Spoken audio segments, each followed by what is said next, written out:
I'm gonna start with a couple nice gentle pulls here.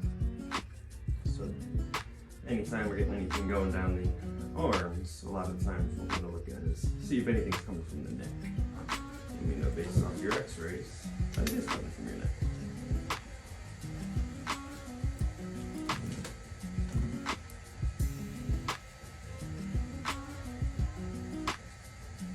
Alright, and then this one I'm going to do a pull at the end, so it's still going to be a nice, gentle but strong distraction, and there's going to be a bit of a pull right at the end. Nice and relaxed.